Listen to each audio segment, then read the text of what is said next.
राजस्थान की बीजेपी ने एक मुहिम चलाई है जहां आला अधिकारी हैं जो सीएम भजनलाल शर्मा हैं, उन्होंने अपने कार्यकर्ताओं को खुश करने के लिए जो एक कार्यकर्ताओं की जन सुनवाई का जो प्रोग्राम रखा है 3 दिवसीय। आज तीसरा दिन है जिसमें अलग अलग दिन 2 मंत्री लगातार यहां बैठेंगे जो कि अपने कार्यकर्ताओं की समस्या सुनेंगे और तुरंत प्रभाव से उस पर समाधान निकालने की कोशिश करेंगे। सवाल अब ये उठता है कि आम जनता की समस्याओं का क्या होगा। कुछ ऐसे ही मामलों में आम जनता भी यहाँ पहुंची है जो कि लगातार अंदर संपर्क कर रहे हैं, पर क्या करें, ये है कार्यकर्ताओं का जन सुनवाई का जो समाधान था वो कार्यकर्ताओं के लिए। कुछ मेरे साथ में ये मेडिकल के लोग हैं जो कि नर्सिंग के जो हैं जिन्होंने भर्ती को लेकर लगातार कई धरने प्रदर्शन विरोध भी किए हैं लगातार, पर अभी तक कोई इंसाफ नहीं मिल पाया। ये फिर भी सत्याग्रह किया हमने शहीद स्मारक। तो अब ये लगातार यहाँ बीजेपी कार्यालय पहुंचे हैं कि सूचना मिली कि जनसंपर्क जो जन सुनवाई है वो की जा रही है, तो शायद आस लेके यहाँ पहुंचे हैं। क्या नाम है साहब आपका? मेरा नाम सीताराम गुजर है। सीताराम जी, आज यहाँ पहुंचे हैं, क्या लेके पहुंचे आज? हमारी मांग है नर्सिंग ऑफिसर नियमित पदों पे जो भर्तियां हैं उनका चयन परीक्षा के माध्यम से होना चाहिए। जो बैकडोर एंट्री चल रही है परसेंटेज और डायरेक्ट मेरिट बोनस के आधार पे जो बैकडोर एंट्रियां हैं वो बंद होनी चाहिए और जो नियमित भर्ती है हमारी वो परीक्षा के माध्यम से हो। इसके लिए हमें आज बीजेपी कार्यालय माननीय चिकित्सा मंत्री जी की जो जन सुनवाई थी उसमें हम ये देने आए थे, इनको यहाँ पे बताने आए थे। लेकिन यहाँ पे क्या है, पदाधिकारियों की सुनवाई हो रही थी। हम क्या है, आम स्टूडेंट है, हम तो हमारी समस्या को यहाँ बताने आए थे।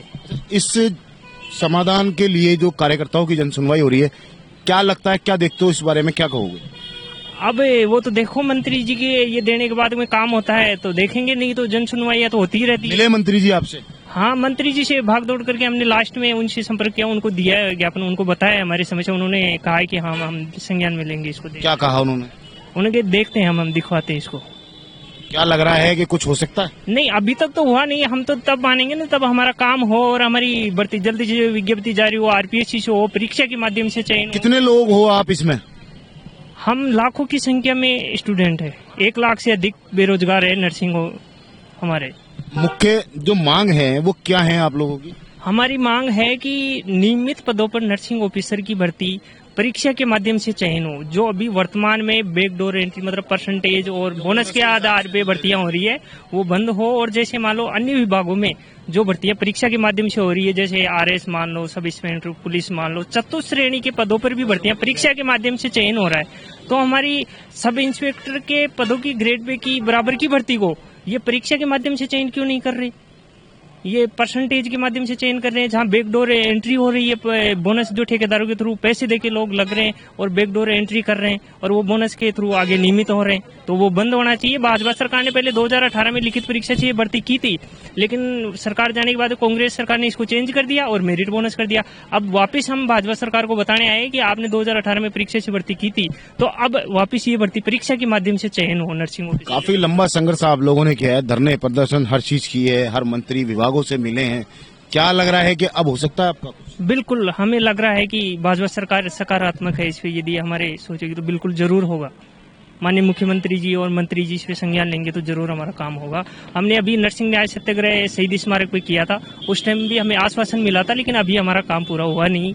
अभी तो जब तक हमारा काम पूरा नहीं हो जाता तब तक हम रुकेंगे नहीं। हम फिर से अभी मुख्यमंत्री जी से भी मिलेंगे और माननीय चीफ सेक्रेटरी साहब से भी हमने ज्ञापन दिया था, फिर से हम चीफ सेक्रेटरी साहब से मिलेंगे भी, उनको भी बताएंगे। अब सवाल एक उठता है, ये तो आम जनता है, जिस तरीके से कार्यकर्ताओं की जन सुनवाई के लिए बीजेपी कार्यालय में 3 दिवसीय प्रोग्राम रखा गया है। अलग अलग विभाग के मंत्री यहाँ बैठ के उन कार्यकर्ताओं की समस्या और जन सुनवाई का समाधान करेंगे तुरंत प्रभाव से। क्या ऐसा नहीं हो सकता कि एक आम जनता के लिए एक दिन निश्चित किया जाए जिसमें सभी मंत्री वहां बैठें और एक आम जनता की जन सुनवाई पर चर्चा हो सके और आम जनता की राय में और जो समाधान है शायद उसका कोई हल निकाला जा सके? क्योंकि यहाँ कई मामले ऐसे भी दिखे हैं जो कार्यकर्ता 250-300 किलोमीटर दूर से यहाँ अपने समाधान के लिए पहुंचे थे, उनको अंदर भी जाने नहीं दिया गया और वो भी निराश यहाँ से पहुंचे हैं क्योंकि भीड़ काफी हो चुकी थी, कार्यकर्ता काफी पहुंच चुके थे। आखिर वो भी 2 मंत्री थे तो इनके शायद कम वक्त में इतना बड़ा प्रक्रिया नहीं हो सकती थी, तो शायद ये हो सकता है कि अगली बार में उन लोगों का नंबर आ जाए। अब देखना ये होगा कि ये कार्यकर्ताओं का जो समाधान के लिए ये लगाया गया है ये कितना सफल होगा, ये आने वाला वक्त बताएगा। कैमरामैन घनश्याम मिश्रा के साथ मोहम्मद नफीस, जयपुर से।